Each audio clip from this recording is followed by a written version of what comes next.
Remember that monster under your bed, or the fear of the dark? Childhood fears are part of growing up. They're normal, they're common, and almost every child experiences them. From the fear of spiders to the fear of the first day of school, these emotions are real and can feel overwhelming for a child. As parents, it's our job to help our kids navigate these fears. We need to be their cheerleaders, their safe space, and their guides as they learn to cope with and overcome what scares them. Remember those butterflies in your own stomach before a big test? Kids feel it too, but often tenfold. It's easy to dismiss childhood fears as silly or irrational, but to a child these fears are very real and very scary. Imagine being afraid of a tiny spider. To a child it might seem like a giant hairy monster. So, the next time your child comes to you with a fear, no matter how small it might seem, remember to approach it with empathy and understanding. Your support can make all the difference in helping them face their fears head-on. Why do kids develop fears in the first place? It's all part of their development. Their brains are still growing and learning to process the world around them. What seems normal and harmless to us can be perceived as a threat to a child. Think about it. Kids are constantly bombarded with new experiences, sights, sounds, and smells. It's a lot to take in. It's no wonder that some of these new experiences might trigger fear or anxiety. Their imaginations are also running wild at this age, blurring the lines between fantasy and reality.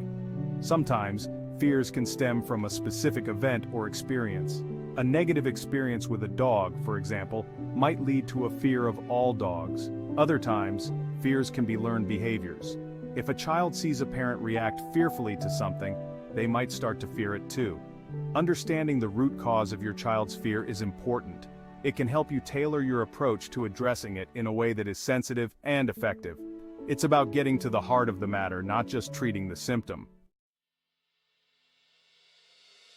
The first step in helping your child overcome their fears is to create a safe space for open communication. Let them know that it's okay to be scared and that you're there to listen without judgment.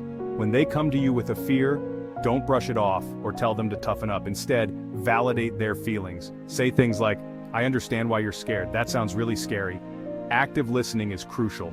Get down to their level, make eye contact, and really hear what they're saying. Encourage them to share their feelings and ask questions to understand their perspective. Avoid minimizing their fears or comparing them to others. Phrases like, "There's nothing to be scared of," or "Your brother wasn't scared of that," can make them feel ashamed or misunderstood.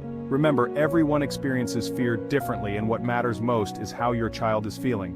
By creating a safe space for open communication, you're building trust and letting your child know that they can come to you with anything.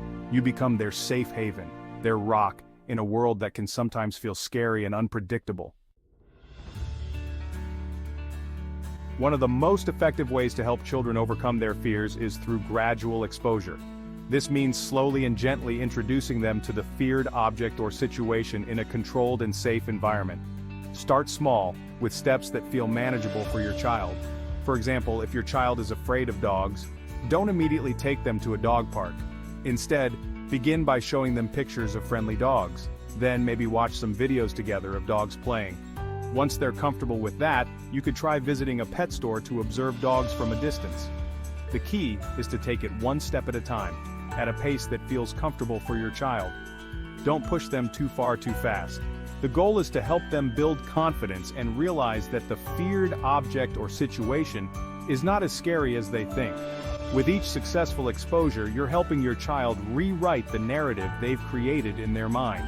It's about replacing fear with familiarity and showing them that they can handle more than they think they can. Section 5. The power of play. Turning fear into fun. Play helps children process emotions and cope with fears. Through play, kids can act out anxieties and gain mastery over fears. Use their imaginations to your advantage. If afraid of the dark, play explorers searching for treasure in a dark cave. Give them a flashlight and let them lead the way. Use puppets, dolls, or stuffed animals to role-play scenarios. This allows them to express anxieties and practice coping skills. Remember, play should be fun and engaging. Let your child lead the way and follow their lead. Section 6. Modeling courage. Be a source of strength. Children learn by watching the adults in their lives. You are their role model, their guide, their superhero. Approach challenges with courage and resilience and teach them to do the same. It's okay to acknowledge your own fears. Doing so can be a valuable teaching moment for your child. Model courage and resilience, showing it's okay to be afraid but important to face fears. Teach them they have the strength to overcome challenges. Be present, be supportive, and be the best role model you can be.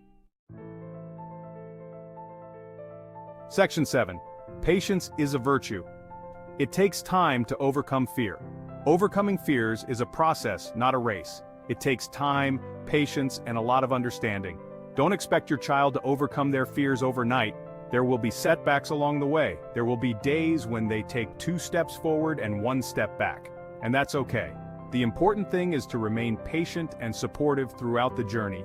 Avoid pressuring your child or getting frustrated if they're not progressing as quickly as you'd like. Every child is different and they will overcome their fears at their own pace. Remember, you're not alone in this.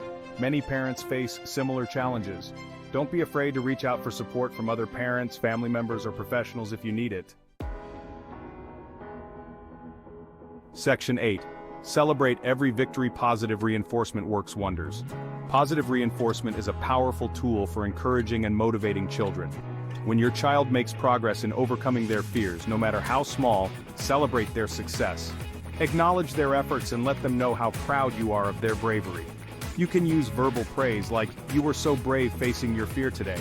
You can also use rewards like a special treat or activity to reinforce their positive behavior. The key is to make the reward meaningful to your child and to tie it directly to their progress.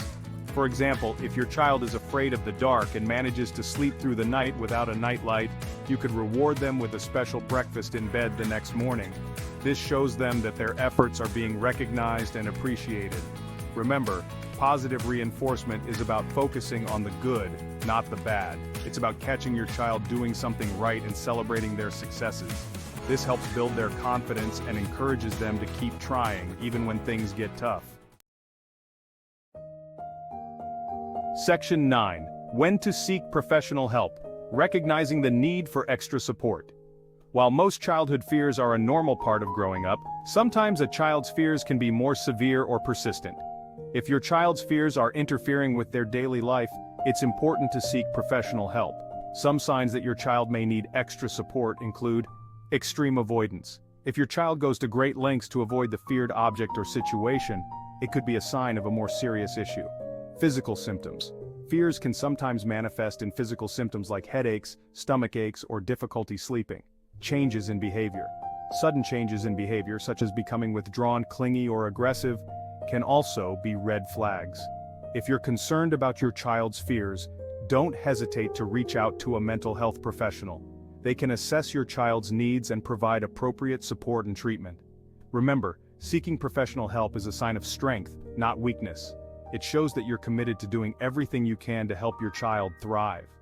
Early intervention is key, and seeking professional help can make a world of difference. Section 10. You've got this, parents. A message of encouragement. Parenting is a tough job, and navigating childhood fears can be particularly challenging. But remember, you are not alone. Every parent faces these challenges at some point. The most important thing is to approach the situation with empathy, understanding, and a whole lot of patience. Remember to listen to your child. Validate their feelings and let them know that it's okay to be scared. Take baby steps. Gradual exposure is key to helping children overcome their fears. Make it fun. Use play and humor to help your child process their anxieties. Be a good role model. Model courage and resilience for your child. Celebrate every victory. Positive reinforcement goes a long way, and don't be afraid to ask for help if you need it. There are many resources available to support you and your child on this journey.